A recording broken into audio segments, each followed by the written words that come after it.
ceasefire in sight at this stage. And that considered then, has there been any word from the Arab League as the situation in Libya intensifies? Unfortunately, the Arab League has been accused of being very weak in such conflicts and not taking a strong stand by politicians. The latest remarks coming from the Arab League was simply to call on both sides to ceasefire and calling for political and diplomatic solution to the crisis rather than the use of force or military use. But these are only statements by the Arab League, but nothing concrete or no movements from no even strong movements or positive movements from Arab League envoys to the region to try to sit with both sides and reach kind of solution to this crisis. So the situation is still as it is. The Arab League has not been able to make any changes on the ground concerning both sides, other than statements that have not made any improvements in the situation. Yasser Hakim, thank you so much for that coverage, joining us there live from Cairo. Now let's turn to some other news. Now, of course, we have been following developments in Mozambique, where Cyclone Kenneth has already killed 5 people. That's around the northern coast of the country, close to the town of Pemba. Now, Cyclone Kenneth hit the province of Cabo Delgado with heavy rain on Saturday. Locals are raising concerns that rivers might burst their banks and leave huge areas underwater. This comes just 6 weeks after Cyclone Idai, which killed over 1,000 people across Mozambique, Zimbabwe and Malawi. The World Food Programme warns Cyclone Kenneth could dump twice as much rain on northern Mozambique. There may also be floods and landslides. Now, organizers of the protests in Sudan say talks on forming a transitional government have been transparent and fruitful. Both sides announced they would set up a joint committee to tackle political disputes. Saturday's meeting came after protesters agreed on Wednesday to resume talks with the military after a temporary break. The military also announced the resignation of 3 members of the council, whom the opposition had accused of being too close to former President Bashir. The Sudanese Professionals Association wants a sovereign council, which would include limited army representation and that would hand over full powers to civilians during a 4-year transitional period. The meeting happened in a very positive spirit, and we agreed we are going to speed things up in the negotiations and work hard for it to happen as soon as possible. We have not decided on a time frame yet, but we are working to speed things up. When it comes to the Presidential Council, both sides presented their views on this, and the negotiations will continue tonight to start on this. South Africa has been celebrating 25 years of freedom and democracy. This year's celebration comes just before the upcoming national and provincial elections on the 8th of May. CGTN's Lindy Mtongana tells us more. On this day, South Africans celebrate achievements and reflect on the successes of the 25 years of freedom and democracy. At the same time, the day also serves as a reminder of the struggle and fight for a just and democratic society South Africans enjoy today. South Africa has traveled quite a long and challenging road since the first all-race national general elections held on the 27th of April 1994. Those elections ended 3 decades of white domination. The holding of the first non-racial elections was the culmination of years of struggle and a negotiated settlement. A settlement which led to the unbanning of the liberation organizations, the release of political prisoners and the return of exiles, and the formal all-party negotiations which drafted an interim constitution. The 1994 elections paved the way towards a new democratic dispensation and a new constitution for the country. Many agree that much has been achieved since then, but more needs to be done to lift South Africans out of poverty. We've stabilized South African society coming out of a terrible situation before 1994. And there has been service delivery. I mean, it's a lie to say that the African National Congress has not delivered. It delivered on many levels of electricity supply, of housing, not enough, but yes, it delivered. At the same time, I think we have to acknowledge also that not enough had been done, and that much more can still be done to improve the lives of the majority of people in South Africa. Look, certainly we have achieved a lot. South Africa is not the same country that it was 1994 from a socio-political point of view, the freedoms that people enjoy. I think it's a different country. If you go to townships, you see a lot of the interventions that have been made by way of social grants, that they are changing people's lives. On the negative side, I don't think that we have done much as a country to lift people out of poverty, that rather than just poverty alleviation. But I think we are failing in terms of bringing prosperity to people, making sure that people can look after themselves. The realization of political freedom also meant that South Africa is open to other Africans, unlike before. There are a lot of people from other parts of Africa and other parts of the country. If you walk around in Hillbrow, for instance, I mean, you can get around by speaking French or other languages that are not, official languages of South Africa. The governing African National Congress is well aware that while the political freedom is now enjoyed by all, the economic freedom is still unattainable, especially for the black majority. I believe that the African National Congress has to deliver on the second challenge, the latter. That is, we must address the issues that concerns the poorest of the poor, because that is our support base. Our support base is not white suburbia. It's not the green and leafy suburbs.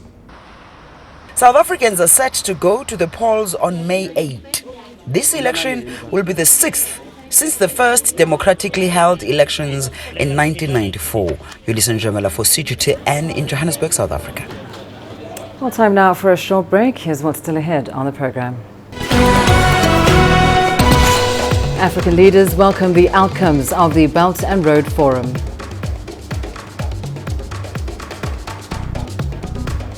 And a suspect arrested after the US synagogue shooting.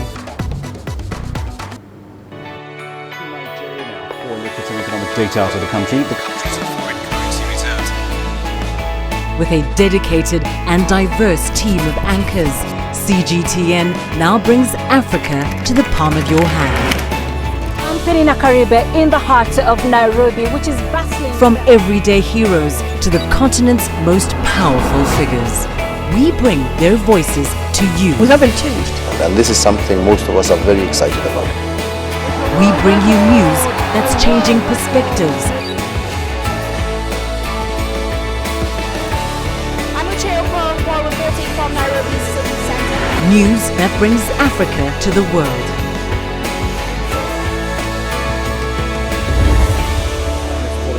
CGTN. See the difference.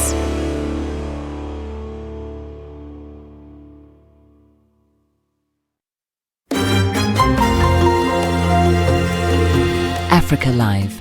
Find your voice.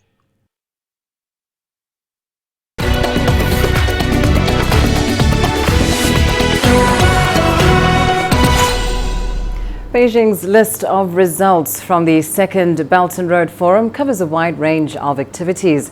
China, the initial proposer of the BRI, kept up its role by making new proposals within the framework.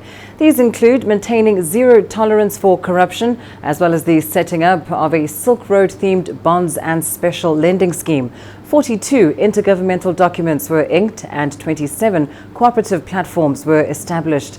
The platforms range from infrastructure to natural disaster control.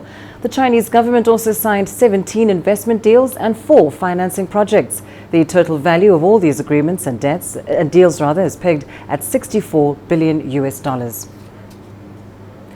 Meanwhile, this year's Belt and Road Forum involved high-level discussions among 40 world leaders. The topics that were covered include development, multilateralism, globalization, and the emergence of regional schemes that can work in conjunction with the Belt and Road Initiative. Scholars from South Africa say increasing infrastructure construction and interconnectivity will contribute to the economic development and common prosperity of African countries.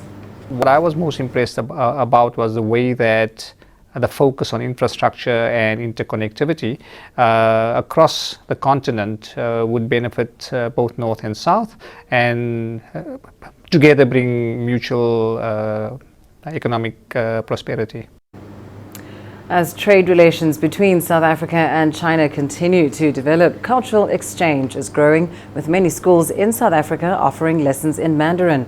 Reflecting on President Xi's 2014 speech on inter-civilization exchanges and mutual learning, South Africa's Minister of Arts and Culture, Emmanuel Mthethwa, emphasized the value of establishing multi-pronged areas of mutual interest. The minister spoke to CGTN on South Africa-China cultural ties, which date back to the 13th century. Our people have a fair understanding of the culture of China, of the way of life of people of that beautiful country, and vice versa. And that we believe that it's the most powerful soft power anybody can have in the world. We think that we can tap into that with China, so that we are able to move forward together. We learning from them, they would be learning a thing or two from us as well, because that's the exchange program between the two countries is all about. If I may touch to what President Xi is talking about, is absolutely correct. Essentially, what is reminding us is that there's so much which brings us together than that which divides us. We live in a global world. Wherever you are in the world, everybody wants to see good for his nation, for his children, for his people. What President Xi has been preaching throughout the world mainly is about friendship of humankind amongst herself. That when you achieve that goal, as humanity, we are going to be at peace with yourself, the environment you find yourself in, and the people of the world. What would make us happier, as we've started the exchange mechanism, is when South Africans have a clear idea who Chinese are. What kind of people are they? What makes them tick? And vice versa. Still in South Africa, the Chinese embassy hosted a ceremony to launch new books titled The Belt and Road Initiative and The Alternative Development Path for Africa. Now, according to the author, the two books will provide insightful and unique perspectives on the BRI and Africa's participation. CGTN's Yulisa Njamela has more. The books that are being launched here are an offshoot of the conference on the Belt and Road Initiative that was held in partnership between the Human Sciences Research Council, the Department of International Relations and Cooperation, the Chinese Institute and International Studies, and the Confucius Institute. This much needed book captures the outcomes of the conference and cements the way forward. The intention is to build the intellectual capital that can make us to understand the influence or the effects of the programs such as the Belt and Road Initiative. These books provide you with their insight into synergizing the Belt and Road Initiative with African development, and it is indeed worth reading. The author, Dr. Thokozani Simelane, is a Chief Research Specialist and the Acting Director of Research at the Human Sciences Research Council, or HSRC. The HSRC is an entity that prides itself in its commitment to cutting-edge research that supports development on the continent.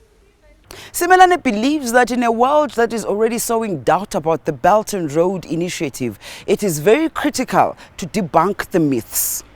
There is a need for us to enhance our research and knowledge production around the programs that are beneficial to the continent. And the Belt and Road Initiative is a signature of the fact that in the world that is so much polarized, it's easy for other countries to create uncertainty. And uncertainty within the scientific terms is a very important threat of progress. And within ourselves, I think, to reduce that level of uncertainty, we need to publish more books. We need to do more research so that we can equip ourselves with the knowledge that will be able to counteract whatever negative forces that are reverberating around the world. The Human Sciences Research Council has become the most productive publisher of scholarly works in South Africa and the rest of Africa. Yolison Jamela for CGTN in Pretoria, South Africa. Turning to some international news now, we start in the United States, where police in California are trying to determine the motive for a deadly shooting at a synagogue in the south of the state. The Chabad of Poway Synagogue is about 30 kilometers north of San Diego. One person has been killed and 3 wounded by a gunman who opened fire during a Passover celebration. Police say the 19-year-old suspect then called police and surrendered without incident. CGTN's Roy Rittenberg reports.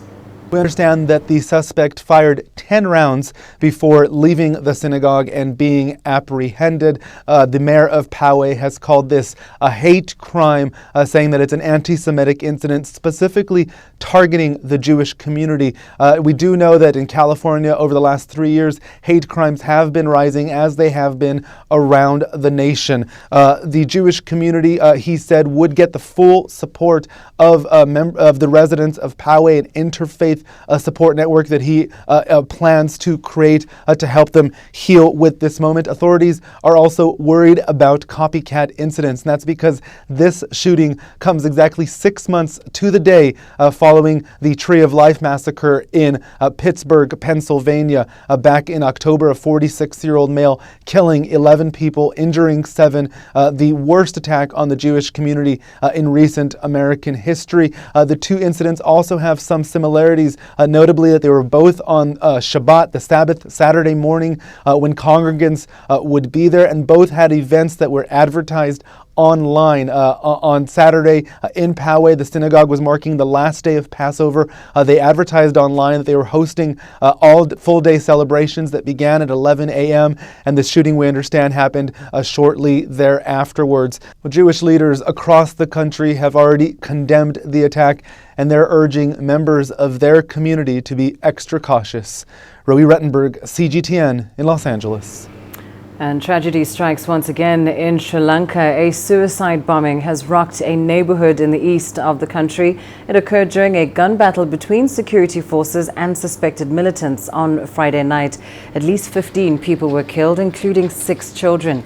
In the search that followed Friday's raid, police found evidence of a link between a local extremist group known as NTJ and Islamic State. Now, ISIL has claimed responsibility for Friday's attack, as well as the Easter Sunday blasts that killed more than 250 people. CGTN's Ravinda Bauer has the details. In the wee hours of Saturday morning, police reaches the spot to assess the aftermath of explosions and shootout of previous night. In the eastern town of Kalumunai, 15 people, including 6 children, have been killed, of which 3 are suspected suicide bombers. The police, the Special Task Force and the Sri Lanka Army deployed to the house where the occupants opened fire on the authorities as they came in, and explosions were heard at the same time. In the search that followed, the bodies of 3 male terrorists, of 3 females and 6 children were found. 3 other bodies of suspected terrorists were also found in the vicinity of the house. Search operations are still going on. In another raid, security forces seized a large cache of explosives, detonators and ISIL material from a garage in Savanturai. And this could be the lead to the linkage between the local extremist group National Tawheed Jamaat and ISIL. We are yet to establish, but we know that there's a exact link with them, but I just cannot confirm it without proper investigation. Investigations are on. In another search operation in Trincomalee, the Navy arrested a man with 130 kilograms of explosives and 215 detonators. Another suspect was arrested with 49 knives, in Mascalia. Experts say that all these revelations show that the government did not take this threat seriously, and now it is a force to reckon with. It is not only the improvised bombs now, they are armed with sophisticated weapons, so that gives the indication that they are a properly organized organization now. They have combatants and they are terrorists, so we have to take it seriously. An indefinite curfew was clamped in the affected areas of the eastern province. According to the government's sources, the spread of sympathizers and supporters of these forces are not just restricted in the eastern province, but the central and the western provinces are also affected. The government accepts that they are a formidable force to deal with, but they say that the security forces are ready to take them head on. Ravinder Baba, CGTN, Colombo. Well, time now for a short break. Here's what's still ahead on the program. Beijing braces for the opening of the International Horticultural Exhibition at the foot of the Great Wall. Africa is the nexus of enterprise, and global business will tell you why it matters. From the mega investment projects to multi-billion-dollar mergers and acquisitions. Africa today collects, just in terms of revenues from taxes alone, $545 billion a year. If you take 10% of that and you devote it to the energy sector, problem solved. All this on Global Business, weekdays at this time on CGTN.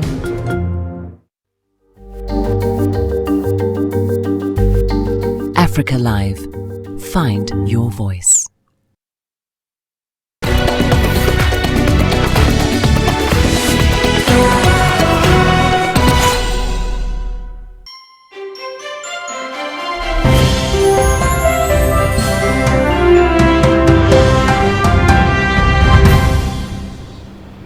Now, as one major international event in Beijing closes, another and much longer one opens. The opening ceremony of the Beijing International Horticultural Exhibition will be held tonight at the foot of the Great Wall in the northwest district of Yangqing. President Xi Jinping will deliver a speech, and the president and around 900 representatives from China and other countries will watch an art performance. The show will seek to depict harmony between humans and nature. Before the ceremony, Xi is expected to visit the Chinese pavilion in the Expo garden with leaders from other countries. The Expo will include over 2,000 events. It will run through until October 7th and is expected to attract around 16 million visitors. Now, 20 years ago, the city of Kunming in the southwest of China hosted the International Horticultural Expo. Now, the world's top horticultural event is back in China with a record number of participants in the event, which aims to promote more eco-friendly development. From April 29th to October 7th, people will get a chance to enjoy the world's biggest garden landscape fair at the foot of the Great Wall. The Beijing Horticultural Exhibition covers an area of 960 hectares, staging 2,500 cultural activities. More than 100 exhibitors will present visitors with 1,200 varieties of flowers. 4 Asia countries have hosted the world's top horticultural exhibition: China, Japan, South Korea, and Thailand. And this is the second time the event has been held in China. The southwestern city of Kunming was the venue in 1999. This year's theme is Live Green, Live Better. The organizers say they hope the event will help promote a sustainable lifestyle and create an environmentally friendly living space. With diverse activities, the Expo will also serve as a stage for different cultures to communicate. Well, for more on the Horticultural Expo, let's cross live to CGTN's Tianwei in Beijing for the latest. Tianwei, the opening ceremony of the 2019 Beijing International Horticultural Exhibition is getting underway within just a couple of hours. Give us a spoiler of the upcoming ceremony and tell us what's so special about this year's event in Beijing. Well, this is certainly a very special event. It is a 2019 Beijing International Horticultural Exposition. This is one of so-called Category A, which is the top-level international horticultural exhibition. This time in Beijing, it's also being believed as blossoming at the foot of the Great Wall, which is, of course, the symbol of China.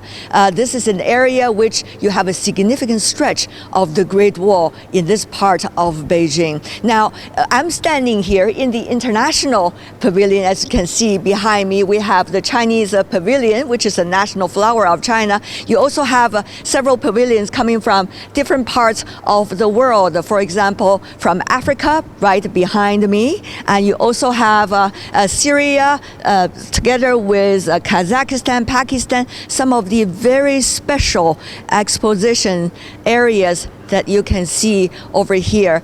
And now let me tell you just a little bit about what we say, why it is special. This is an area altogether 500 hectares. It's likely to be 60 million visitors from now until October the 7th that's going to visit this place.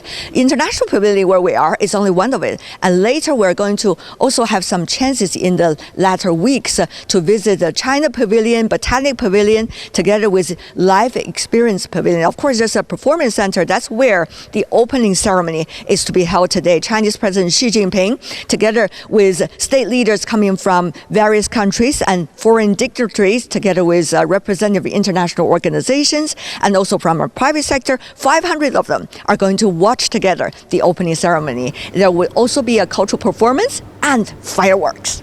A spectacular event indeed, Tianwei. We know, of course, that the theme for this year's Expo is Live Green, Live Better. Why do you think the organizers settled for this theme? That is a very good question. You know, live green, live better is the dream of everybody. But why is it so special for China and Beijing particularly? As you can remember, one of the three important battles that China is fighting right now for the year until 2020, one of them is environmental protection and sustainable development. So this theme coincides with what China is aspire to achieve. But not only that, that is also a borrowing of ancient wisdom from China.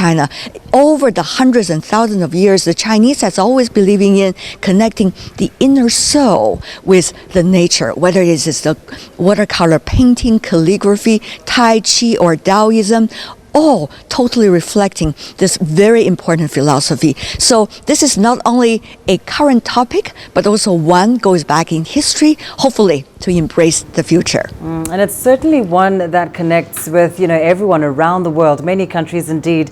You mentioned, of course, that you are in the International Pavilion. Tell us more about the other countries and non-official organizations that are participating in this year's event. I know you mentioned a few African countries are there too. Tell us more about them. Yes. Oh, absolutely. If we enter the International Pavilion, I would say you can see at the very beginning, right behind and beside China's national flower, the peonies, you will see several exhibition places of African countries. Right behind me, you have Zambia, beautiful water flows, the natural sceneries. And you can imagine when the Chinese visitors coming into this area, they're going to have a blast of what Africa stands for. The beautiful sceneries, botanic, beautiful scenes, and also the natural resources of Africa. And then certainly we are expecting later some of the staff for every pavilion to come in and greet the Chinese visitors. By the way, it is to open tomorrow morning. And you can see also here another African country, Madagascar, right here, also on my right side. Every exhibition area is presenting the symbol of that country, the natural resources, and the natural sceneries. If you go further, there will be more on my right side. Somalia, and of course, at the end of this line, Cote d'Ivoire. This is only one and several of the examples you can see in one exhibition area of the International Pavilion. Look at that, Somalia. And this is a diverse African continent. The exhibition area is trying to showcase not only to the Chinese visitors who is fascinated about the African continent, but also international visitors likely to join later for this horticultural exhibition. This is believed as a very top level horticultural exhibition, not only because of building areas, the hectares, and also because this is more diversity being presented here and very timely topic. We hope in the future there will be more African to. Oh, we do apologize. We seem to have lost Tian Wei there, but indeed we had a wonderful view of just how well represented Africa is at this year's Horticultural Expo in Beijing. Of course, that opening ceremony just a few hours away. Now, at the heart of this year's Horticultural Expo is a theatre with a roof in the shape of a butterfly. It will host the opening and closing ceremonies of this 162-day expo, among, of course, many other events. Well, CGTN's Wei Lin Tang has more from that venue.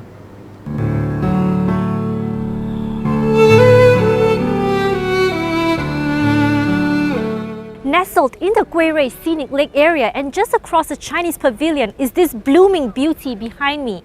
The multi-purpose Guirui Theatre will host the opening and closing ceremonies of the Expo, as well as many cultural activities. It has garnered the approval from many people who have seen it up front, who have likened it even to Beijing's National Stadium, also known as the Bird's Nest, or the 2008 Olympics Stadium. That's from the outside. A sneak peek at the inside. A main stage with two small stages are set with seats that can accommodate more than 1,400 people. During the Expo, 2,500 events have been carefully planned. Among them, the China Pavilion Day, Pavilion Days of various other countries, and Expo's opening and closing ceremonies and performances from each Chinese province will be held in this theater. It's a good platform to promote Chinese traditional and contemporary culture, and an impetus for implementing the construction of Beijing Culture Center. An ultra-thin film structure known as ETFE was used to build the roof. Less than 0.22 millimeters thick, with a total light transmittance of between 20 and 40%, not only does the roof structure maximize the use of natural light to achieve a soft lighting effect, it can also avoid excessive color interference with the human eye. Meanwhile, the membrane structure is said to have a malleability level of more than 400%, enabling it to form various three-dimensional shape designs. From a design point of view, it is mainly a bionic building. In order to embody the shape of a butterfly, we adopted the use of a steel pipe truss structure, with the largest cantilever spanning 47 meters. To embody the veins, we used aluminium alloy wire mesh. Truly, from above, the Guirui Theatre steals the show, with its eye-catching shape and colors of a butterfly wearing flowers. It's also in the details underneath these butterfly wings, the meticulous work of workers who hope to showcase this beauty to welcome thousands of visitors from China and abroad on opening night. Wei Lin Tang, CGTN, Beijing. It certainly set the scene for a very exciting opening ceremony. Well, time now for a short break. Here's what's still ahead on Africa Live. Kenya becomes the second African country to launch a human milk bank. We'll tell you what that means and why it matters. The greatest journeys, the greatest sights, the greatest adventures. Here in Panata, this weir allows the locals to walk on water. We're far more than just TV news. We're your passport to the wonders of Africa. To bring you stories of struggle, survival and hope.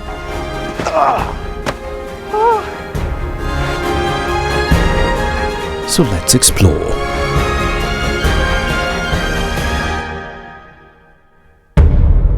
CGTN. See the difference.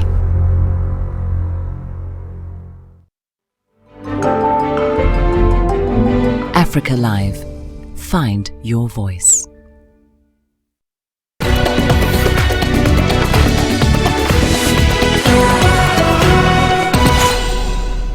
Welcome back. We start right here in Kenya. The country has recently become the second African nation to launch a human milk bank. The project aims to provide donated breast milk to mothers without access to milk. It's hoped the initiative will also help to reduce neonatal deaths in the country, which currently stands at around 22 per 1,000 births. That's according to UNICEF. Patricia is a first-time mother. Like any new mother, she was looking forward to breastfeeding her baby, but this was not possible. Patricia is now one of the beneficiaries of the Human Milk Bank at the Pumwani Maternity Hospital in Kenya's capital, Nairobi. Sikuwa napata maziwa for the past 3 days. I wasn't able to breastfeed my baby 3 days after giving birth. A nurse approached me and asked if I would be okay to receive donated milk. I accepted as breast milk boosts the baby's immunity and lays a foundation for good health. The project is the first of its kind in the country. The Human Milk Bank can help reduce child mortality in the country. Nairobi leads with 38 deaths per every 1,000 live births. Apparently, the ones who are receiving the donor human milk are only those cases that are in need, not every baby that is receiving. Either the mother is not able to lactate, either the mother is very sick and she's not able to breastfeed her baby, either the baby has been abandoned and they are not able to feed. Human milk stimulates the development of the infant immune system while providing protection from pathogens. It also serves as the best source of nutrition during the first 6 months of a baby's life. The World Health Organization recommends donated milk as a life-saving alternative. But how safe is the milk? Before the donor mothers are given a go-ahead to come and express the milk, they are done a screening of 4 tests using a ELISA test, which is HIV, hepatitis B and C, and VDRL, which is basically syphilis. And once they donate the milk, before pasteurization, we get a sample of the test of the milk. We take it again to the laboratory for culture and sensitivity just to see is there any bacteria, any microorganism that would have grown in the milk. Once it is a pass, that is the moment now we go ahead to pasteurize the milk. And once we pasteurize the milk again, we take it again to the laboratory for culture and sensitivity. Once it is also a pass, there is no growth of any bacteria, any microorganism, that's when now the milk is safe to be dispensed from the human milk banking to be used in other departments. Since the project started a few weeks ago, there have been more than 10 voluntary donors and over 6 babies benefiting. Most of the recruited donors are mothers who have given birth to preterm babies. Some babies lack the energy to suckle, leaving the mothers with a lot of milk. I decided to donate my breast milk to help babies who are sick, orphaned, or whose mothers cannot produce milk. I feel all hospitals should introduce such initiatives to help mothers in need. There are more than 500 human milk banks in 37 countries across the globe. Brazil, which tops the list with around 220 banks, has reduced infant mortality by more than 50% since introducing the program. With plans to scale up, Kenya stands a good chance of saving on the high cost of treating newborns for illness or conditions that may develop in the absence of access to their mother's milk. Chamgono, Nairobi, Kenya. Coming up in your sports news, up next. Cameroon and Guinea in a battle to be crowned Africa's best when they meet in Sunday's final of the ongoing Under-17 Africa Cup of Nations. Africa, where champions are made, records are broken, legends are born. We're there for every goal, for every knockout, for every step of the way. Match Point, only on CGTN.